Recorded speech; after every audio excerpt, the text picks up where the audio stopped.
ใบซุงคากูก็มาแทงเย้าในค่ะเนาะเหมือนในก็ติมาเฮ็ดต้มจืดกินในค่ะเนาะแกงจืดในค่ะเนาะแกงจืดโหใช้เท้าในค่ะเนาะแกงจืดพักปึ่งในค่ะเนาะอันตั้งสุดกันในค่ะปกติเตแจเฮ็ดหอมในค่ะเนาะอันนี้ก็ติเป็นเฮ็ดล้ำในค่ะเนาะอันแห้งมันค่ะเนาะเขาก็ติแจนำก่อนในค่ะเนาะค่ะแจมากง่ายในค่ะเนาะเขาก็ตีล่างขี้ฝุ่นมันออกไปก่อนเลยค่ะเนาะแล้วก็เอาแจนำใหม่แทงกำหนึ่งเลยค่ะเนาะออกค่ะในค่ะเนาะเขาก็ล่างแปดขี้ฝุ่นยาวก็กำในเขาก็มาแจนำไว้ในค่ะเนาะบอกเขาตีเอาบ้านนำมันในค่ะเนาะมันก็ตีหอมเนี่ยค่ะเนาะออกค่ะอันนี้ก็ตีใส่ปลากระดูกหมูในค่ะเนาะกำในก็เขาตีบ้านนดหรือในค่ะเนาะนดเกลือยาวก็เอากวาดล่างไว้ค่ะเนาะ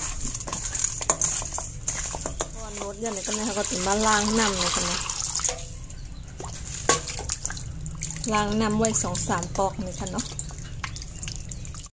อ๋อค่ะอันนี้ก็จะเป็นโหผักปึกตั้งโหแครอทนี่ค่ะเนาะ2 ห้องเหมือนกันก็พูดค่ะเนาะโหผักปึกนี่ค่ะเนาะอันขาวทั้ง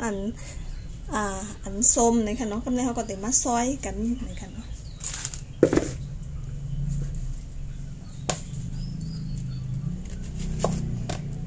กำลังเขาก็ติมาซอยไว้เนี่ยค่ะเนาะเก๊กเจ้าหือก็ซอยไหลเนี่ยค่ะเนาะเก๊กก้อนป๊อดก้อนเล็กก้อนใหญ่เนี่ยเนาะโอ้ยโหอันนี้มันป้อนดีอยู่เนาะ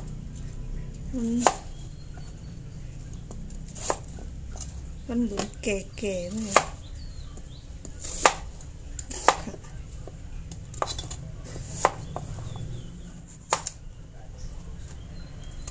พอค่ะกำลังเขาซอยเยอะกว่ากำลังเขาติมาต้มน้ำแกงกันค่ะเนาะ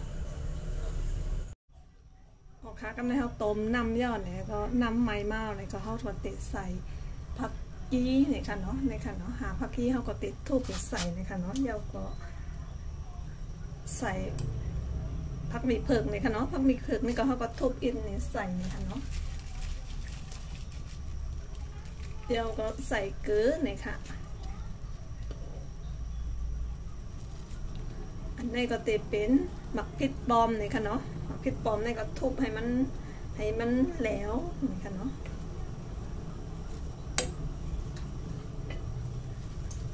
กำในก็เขาก็เตะใส่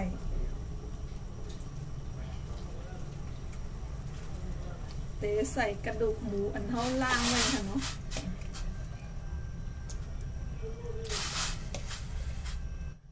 ค่ะแล้วก็ใส่เห็ดอันเขาแจไว้เนี่ยค่ะเนาะใส่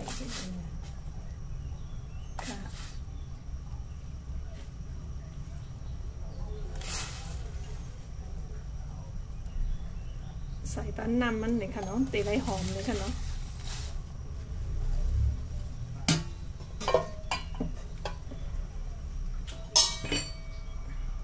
กำลังเขาก็ตีปีกต้มให้หมูเขาบ่เปื่อย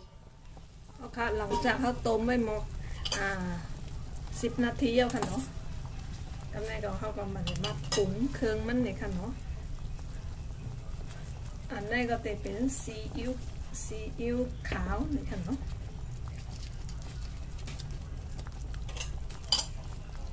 แล้วก็ใส่ก่อนเนื้อไก่นี่ค่ะเนาะ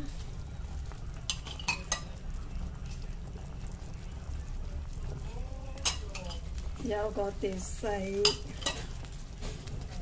หัวผักปึกปีอันเท้า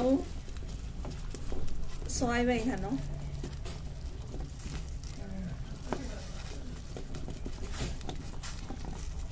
ใส่ลอยๆนี่ค่ะเนาะพงใส่มือ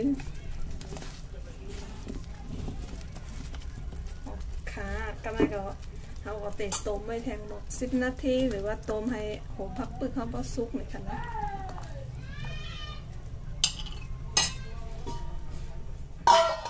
ค่ะหลังจากเขาต้มไว้หมก10 นาที15 นาทีจะแน่เนาะผักปึกเขาก็มันสุกแล้วเลยค่ะเนาะ